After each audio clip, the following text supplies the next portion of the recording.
Gloire, gloire à l'Éternel des armées. Alléluia. Bienvenue à une minute de prière de ce vendredi 30 janvier 2026. Aujourd'hui, le Seigneur a mis en mon cœur le désir de partager avec toi, mon frère, qui me suit en ce moment, ce passage de 2 Timothée chapitre 1, le verset 12 que je lis au nom de Jésus-Christ.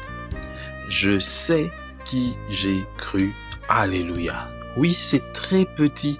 Je sais qui j'ai cru. Alors, mon frère, ma sœur, la Bible nous dit dans Jean 5, 24, « Celui qui entend ma parole, et disait Jésus d'ailleurs, et qui croit celui qui m'a envoyé a la vie éternelle. » Et on peut encore lire dans Jean 15, au chapitre 5, Jésus dit, « Séparés de moi, vous ne pouvez rien faire. » Alléluia. Mon frère, ma sœur, le chrétien ne croit pas seulement qu'il y a un Dieu, parce que le diable aussi le croit. Il croit aussi ce que Dieu déclare, c'est-à-dire le chrétien croit aussi ce que Dieu déclare. Il croit Dieu. En premier lieu, il croit ce que Dieu dit à son sujet d'abord, ce que Dieu dit à notre sujet, nous, humains. Ce que Dieu dit à son propre sujet. Et chacun doit arriver à dire à Dieu, tu as raison, j'ai tort. Et d'ailleurs, lorsque nous venons à Christ, c'est ce que nous disons à Dieu, Seigneur, tu as raison, j'ai tort.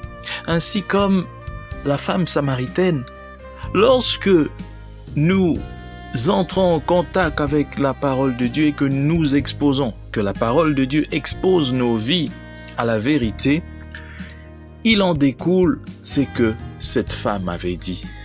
Cette femme avait compris que Jésus avait raison. Et cette femme s'était repentie. C'est la même chose qui arrive ou qui doit arriver dans la vie de celui qui se dit enfant de Dieu. Est-ce que lorsque toi, tu as été en face de la parole de Dieu, tu t'es reconnu pécheur? As-tu reconnu tes fautes? T'es-tu senti loin de Dieu?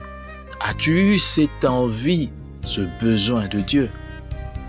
Si ça ne s'est pas passé comme ça, il faut se poser la question parce que on ne naît pas chrétien, on le devient. À un moment de notre vie, à un moment donné, on se rend compte que de nous-mêmes, on ne peut rien.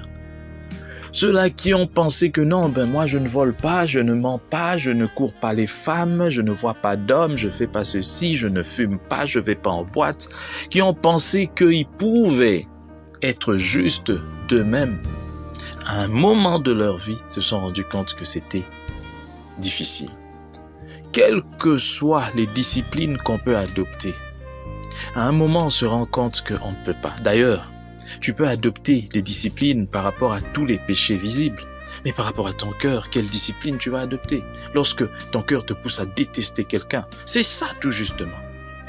Dieu juge le cœur. Lorsque tu détestes quelqu'un sans raison, cette personne ne me plaît pas, tu as péché. Ah, là, tu peux pas contrôler. Parce que tu peux pas aussi être là à rire devant tout le monde. Non, il y a des choses dans notre nature que seul le Saint-Esprit peut changer. Alléluia. Par exemple, avoir un bon cœur. Il n'y a que le Saint-Esprit qui peut donner à quelqu'un un bon cœur. Avoir un bon fond. Il n'y a que le Saint-Esprit. Regardez, la plupart des gens qui sont disciplinés, la plupart sont durs de caractère, difficiles à vivre avec les autres. Or, le Saint-Esprit n'est pas un esprit qui nous exclut de la société. Au contraire, c'est un esprit qui nous pousse vers les autres pour partager cet amour. Mon frère, tu dois savoir en qui tu as cru. En qui? Moi, je sais, j'ai cru en Jésus, en Jésus-Christ. J'ai cru en Dieu. Mais si tu crois en Dieu, il faut que cela se répercute aussi dans ta vie. Il ne faut pas que ce soit seulement moi j'ai cru, parce que oui, il y a beaucoup j'ai cru. Mais tu crois en des choses que tu ne fais pas, ou alors tu fais le contraire, ce n'est pas normal. Je bénis le Seigneur pour cette parole, je bénis cette parole, que cette parole atteigne les extrémités de la terre dans le nom puissant du Seigneur Jésus-Christ. Amen. Bonne journée à tous et bon week-end.